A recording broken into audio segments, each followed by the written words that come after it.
Meus irmãos e minhas irmãs, paz e bem. Uma pergunta que vai sempre estar no coração do povo cristão no início e também ao longo dos séculos é aquela: quando vai ser a volta do Senhor? Para eles talvez mais, porque eles imaginavam que essa volta ia ser tempestiva, que o Senhor iria voltar logo e assim iria restabelecer ou estabelecer o seu reino aqui na terra. Então, este desejo fazia com que o povo clamasse: Maranata, vem Senhor Jesus, e que esperasse que fosse imediato. Se sabe que os apóstolos, eles tanto acreditavam que quando o mundo conhecido fosse evangelizado, ao redor do Mediterrâneo estava o mundo conhecido, o Senhor voltaria. Por isso eles se empenham para evangelizar o quanto antes, para que o Senhor pudesse voltar. E nós temos 2000 anos nessa expectativa. Perguntado sobre isso, Jesus vai dizer que ele não sabia quando, somente o Pai o sabe.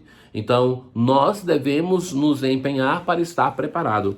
O apóstolo Paulo, ele vai dizer hoje aos Tessalonicenses: não queremos deixar-vos na incerteza a respeito dos mortos, dos nossos irmãos falecidos. O que vai acontecer com eles? O que acontece com eles quando o Filho de Deus voltar? É isso que é a questão que o apóstolo hoje vai enfrentar. Para que não fiqueis tristes como os outros que não têm esperança. Nós temos uma esperança. Então é essa esperança que ilumina a nossa fé. Então, se Jesus morreu e ressuscitou, e esta é a nossa fé, de modo semelhante Deus trará de volta com Cristo os que através dele entram no sono da morte. Vejam que a morte, nos textos antigos cristãos, muitas vezes é chamada de sono. Então, a dormição. Por isso que se fala também da dormição da Virgem Maria, não quer dizer necessariamente que não tenha morrido, mas que em relação à Virgem Maria, se alguns falavam de morte, alguns falavam de adormecida. Então, também a morte é chamada assim de dormição, é uma tradição antiga. Isto vos declaramos, segundo a palavra do Senhor, nós que fomos deixados com vida para a vinda do Senhor, não levaremos vantagem em relação aos que morreram. Quando o Senhor voltar, alguns de nós estaremos vivos, alguns já morreram, já partiram para a casa do Pai. Então, como é que ele vai se comportar?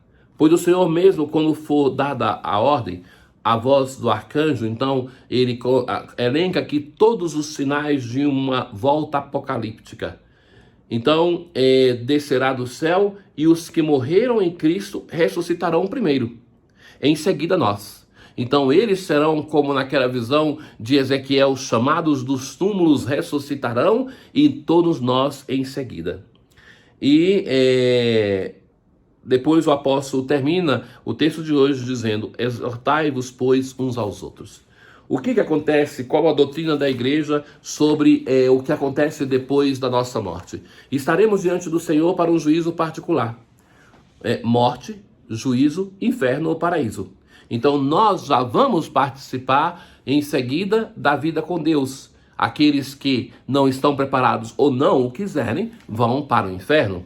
Ou também tem a possibilidade do purgatório, que é aqueles que já estão salvos, mas não têm a visão total de Deus. Então, nós acreditamos que os nossos irmãos que morreram, eles nos precedem na vida nova, na vida do ressuscitado. E isso naturalmente é a angústia da fé muitas vezes, sobretudo quando nós vivemos a perda de uma pessoa amada. É nesse momento que nós nos questionamos. Então nós precisamos ter a esperança, a fé. Não tudo podemos entender já aqui nessa vida, mas acreditemos, porque se nós não crermos na ressurreição, vã é a nossa fé. Ora, nós começamos hoje, meus caros, a ler o Evangelho de Lucas. Lhes confesso que é o meu evangelho preferido. Então, Lucas é chamado evangelista da misericórdia, porque o mesmo texto, quando é narrado pelos outros sinóticos, quando é narrado por Lucas, nós vemos um quê de misericórdia. Estejam atentos a isso, é belo. Ali você tem as parábolas da misericórdia, todo o capítulo 15. Nós temos gestos de ternura de Jesus que vai ao encontro daquele que é sofrido. Por outro lado, é o evangelho onde Jesus é mais rigoroso com os apóstolos, conosco, para que nós sejamos, de fato, capazes de entender que o evangelho nos chama a uma radicalidade de vida. Então, o fato de ser misericordioso não tira essa exigência, essa radicalidade. Alguns temas são muito presentes neste evangelho, como o tema da alegria. Pensa na alegria dos pastores. Pensam nos 3 cânticos que nós rezamos na liturgia e que são todos lucanos. O cântico de Simeão, o cântico de Zacarias e o cântico da Virgem Maria, todos eles falam de uma grande alegria. É um evangelista que, junto com os Atos dos Apóstolos, se interessa por um tema que é do meu grande interesse, que é o tema da liturgia.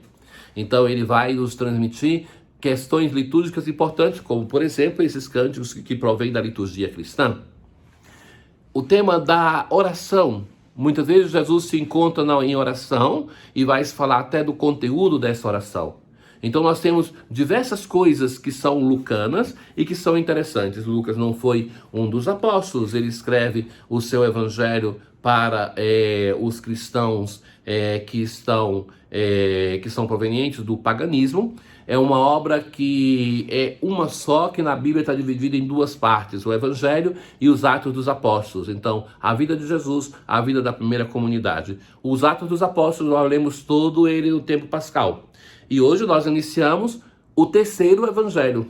Então, durante a semana, nós lemos no início o Evangelho de Marcos, depois o Evangelho de Mateus e depois o Evangelho de Lucas, que agora nós começamos e vai até o final do ano litúrgico.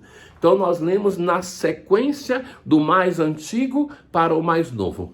E é muito interessante ver como o mesmo episódio foi narrado por um, por outro, porque ali também é a intenção do agiógrafo, do autor, para evangelizar a sua comunidade.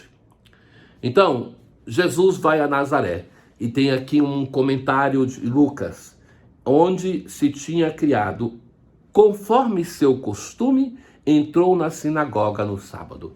Então Lucas, na vida de Jesus, ele vai narrar que Jesus é um homem que tem uma prática de culto, uma prática ritual. Conforme o seu costume, vai na sinagoga. A sinagoga é o local da palavra. Então, o local onde os homens se reuniam. E naquele dia se abria uma página, se lia um texto e se fazia uma homilia. E é isso que Jesus vai fazer hoje.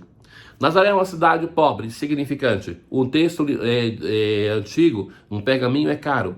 Então, esse texto aqui provavelmente era conhecido de memória.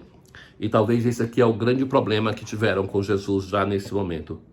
Jesus vai ler a página de Isaías. O Espírito do Senhor está sobre mim, porque ele me consagrou com a unção para anunciar a boa nova aos pobres. Enviou-me para proclamar a libertação dos cativos e aos cegos a recuperação da vista, para libertar os oprimidos e para proclamar o ano da graça do Senhor. Jesus interrompe aqui.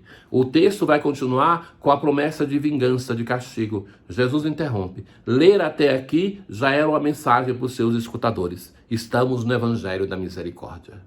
Então, Jesus vai fechar o texto e vai dizer: hoje se cumpriu esta passagem da Escritura que acabaste de ouvir.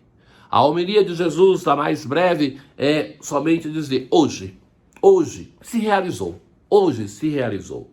Quando Jesus diz isso, então logo vão dizer: não é este o filho do carpinteiro?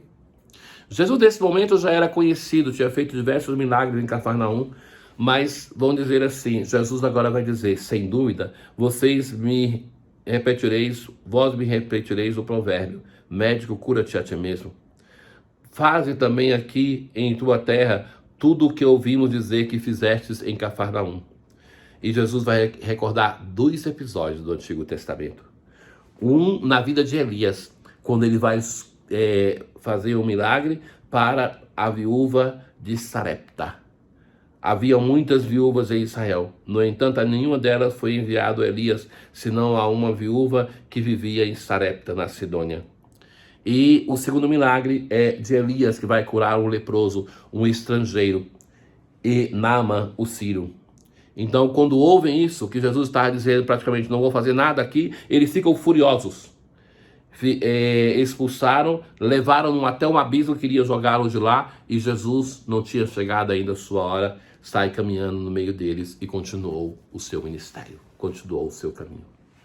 Então, é belíssima essa página de apresentação. Aqui começa a vida pública, temos o Evangelho da Infância, que faz pensar também que Lucas teve uma fonte que foi a Virgem Maria, para dizer o que tinha acontecido na vida da infância. E a Lucas também, o padroeiro dos iconógrafos, se atribui um antigo ícone de Nossa Senhora.